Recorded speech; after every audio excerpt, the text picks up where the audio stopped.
ನಮಸ್ಕಾರ, ನೀವು ನೋಡ್ತಾ ಇದ್ದೀರಾ ಉತ್ತರ ಕರ್ನಾಟಕ ಸುದ್ದಿವಾಹಿನಿ. ನಾನು ಪ್ರಿಯಾಂಕಾ ಶ್ರೀಗುರು. ವೀರಶೈವ ಸಮಾಜದ ಏಳಿಗೆಗಾಗಿ ರಾಜ್ಯ ಸರ್ಕಾರ ಮುಂಬರುವ ಬಜೆಟ್ನಲ್ಲಿ ಜಂಗಮ ಅಭಿವೃದ್ಧಿ ನಿಗಮವನ್ನು ಘೋಷಣೆ ಮಾಡಬೇಕು ಎಂದು ವೀರಶೈವ ಲಿಂಗಾಯತ ಸಮಾಜದ ಮುಖಂಡರು ಆಗ್ರಹ ಮಾಡಿದ್ದಾರೆ. ಈ ಕುರಿತು ಕಲಬುರಗಿ ನಗರದ ಪತ್ರಿಕಾ ಭವನದಲ್ಲಿ ಮಂಗಳವಾರ ಸುದ್ದಿಗೋಷ್ಠಿ ನಡೆಸಿ ಮಾತನಾಡಿದ ಕಲಬುರಗಿ ಜಂಗಮ ಸಮಾಜದ ಕ್ಷೇಮಾಭಿವೃದ್ಧಿ ಸಂಘದ ಅಧ್ಯಕ್ಷ ಸತೀಶ್ ದಿಗ್ಗಾಂವ್ಕರ್ ಅವರು, ವೀರಶೈವ ಲಿಂಗಾಯತ ಸಮುದಾಯದಲ್ಲೂ ಕೂಡ ಕಡು ಬಡವರಿದ್ದು ಶೈಕ್ಷಣಿಕ, ಆರ್ಥಿಕ ಹಾಗೂ ರಾಜಕೀಯವಾಗಿ ಅತ್ಯಂತ ಹಿಂದುಳಿದಿದ್ದಾರೆ. ಹೀಗಾಗಿ ರಾಜ್ಯದಲ್ಲಿ ಬಹುಸಂಖ್ಯಾತರಾದ ವೀರಶೈವ ಸಮಾಜದ ಏಳಿಗೆಗಾಗಿ ಈ ಬಾರಿಯ ಬಜೆಟ್ನಲ್ಲಿ ಜಂಗಮ ಅಭಿವೃದ್ಧಿ ನಿಗಮವನ್ನು ಸ್ಥಾಪನೆ ಮಾಡಬೇಕು ಎಂದು ಒತ್ತಾಯಿಸಿದರು. ಪತ್ರಿಕಾಗೋಷ್ಠಿಯಲ್ಲಿ ನಮ್ಮ ರಾಜ್ಯದ ಒಂದು ಬಹುಸಂಖ್ಯಾತ ವೀರಶೈವ ಲಿಂಗಾಯತ ಧರ್ಮಕ್ಕೆ ಸಾವಿರಾರು ವರ್ಷಗಳ ಇತಿಹಾಸವಿದೆ. ಪ್ರಾಚೀನ ಪರಂಪರೆ ಹೊಂದಿರುವ ತಮಗೆ ಎಲ್ಲರಿಗೂ ಗೊತ್ತಿರೋ ಸಂಗತಿ.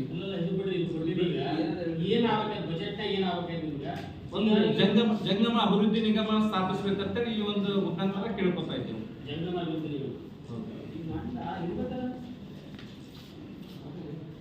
ನಾವು ಈಗಾಗಲೇ ಕೂಡ ಈ ಒಂದು ಜಂಗಮ ಅಭಿವೃದ್ಧಿ ನಿಗಮ ಮಾಡಿರಿ ಅಂತೇಳಿ ಹೋದ ತಿಂಗಳು ಮಾನ್ಯ ಮುಖ್ಯಮಂತ್ರಿಗಳು, ಉಪಮುಖ್ಯಮಂತ್ರಿಗಳು, ಜಿಲ್ಲಾ ಉಸ್ತುವಾರಿ ಸಚಿವರು ಮತ್ತು ಶರಣ್ ಪ್ರಕಾಶ್ ಪಾಟೀಲ್ ಸಾಹೇಬರ ಸಚಿವರು ಎಲ್ಲ ಒಂದು ಸಚಿವರಿಗೂ 224 ಕ್ಷೇತ್ರದ MLAಗಳು, 75 MLCಗಳು ಮತ್ತು ಎಲ್ಲ ಮುಖಂಡರಲ್ಲಿ ಒಂದು ಮನವಿ ಕೂಡ ಕೊಟ್ಟಿರುತ್ತೇವೆ. ಅವರು ಸರಿಯಾಗಿ ಎಲ್ಲ ಸಚಿವರು, ಶಾಸಕರು ಎಲ್ಲ ಸ್ಪಂದಿಸಿರುತ್ತಾರೆ. ಇಮಿಡಿಯೇಟ್ಲಿ ಅವ್ರು ಏನು ಒಂದು ಕಾರ್ಯ ಮಾಡಬೇಕಂದ್ರೆ ಒಂದು CM ಲೆಟರ್ ಬರೀತೀನಿ ಅಂತ ಹೇಳಿದ್ದಾರೆ. ಅದಕ್ಕೆ ನಮ್ದು ಏನು ಈ ಒಂದು ಸಮಾಜ ಏನು ಆಶಯ ಆಗತ್ತಂತಂದ್ರೆ, ನಮ್ದು ಬಹಳ ಹೇಳ್ಕೊಳ್ಳೋಕೆ ಒಂದು ದೊಡ್ಡ ಸಮಾಜ ಅದ, ಒಂದು ದೊಡ್ಡ ಸ್ಥಾನದಾಗಿದ್ದೇವೆ ಸರಿ.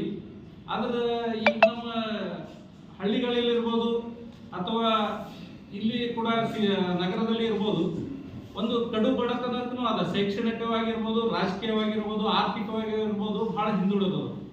ತಮಿಳರು ಎಲ್ಲರಿಗೂ ತಿಳಿದಂತ ಸಂಗತಿ. ಎಲ್ಲಾದ್ರೂ ಹಳ್ಳಿದಾಗ ಒಂದು 4-5 ಮನೆ ಇರ್ತಾವ. ಅವ್ರದ್ದು ಆರ್ಥಿಕ ಸ್ಥಿತಿ ಹೆಂಗದಂತ ಹೇಳಿ ತಾವು ಕೂಡ ನೋಡಿರ್ತೀರಿ. ಎಲ್ಲಾದ್ರೂ ಈಗ ರಡ್ಗಲ್ ರೇವಣ ಸಿದ್ದೇಶ್ವರ ಗುಡಿಯಲ್ಲಿ ಇರ್ಬೋದು, ಒಂದು 101 ಐಗೋಳ್ರು ಕರಿತಾ ಇರ್ತಾರ. ಆ ಒಂದು 101 ಐಗೋಳ್ರು ಕರೆದು ಮತ್ತೆ ಬ್ಯಾರೇದು ಏನು ಅದ್ರದ್ದು ಏನು ಆರ್ಥಿಕ ವ್ಯವಸ್ಥೆ ಇಲ್ಲ, ಏನೂ ಇಲ್ಲ. ಅವ್ರು ಬರೀ ಅದು ಒಂದೇ ಒಂದು ಸೀಮಿತವಾಗಿ ಆಗ್ಲತ್ತವ್ರು. ಅದಕ್ಕೆ ನಮ್ಮ ಹಿಂದಿನ ಸರ್ಕಾರ ಇರ್ಬೋದು ಈ ನಿರಂತರವಾಗಿ ಒಂದು ಶೋಷಣೆಗೂ ಒಳಗಾಗ್ತಾ ಇದ್ದಾರೆ. ಅದಕ್ಕೆ ಹಿಂದಿನ ಸರ್ಕಾರ ಕೂಡ ನಾವು ಮನವಿ ಒಂದು ಸುಮಾರು ಒಂದು 8 ವರ್ಷ ಹಿಂದಿನ ಕೂಡ ನಾವು ಮನವಿ ಮಾಡ್ಕೋತಾ ಬಂದಿದ್ದೀವಿ. ಬಟ್ ಯಾವ ಸರ್ಕಾರ ಕೂಡ ನಮಗೆ ಸ್ಪಂದಿಸ್ತಾ ಇಲ್ಲ.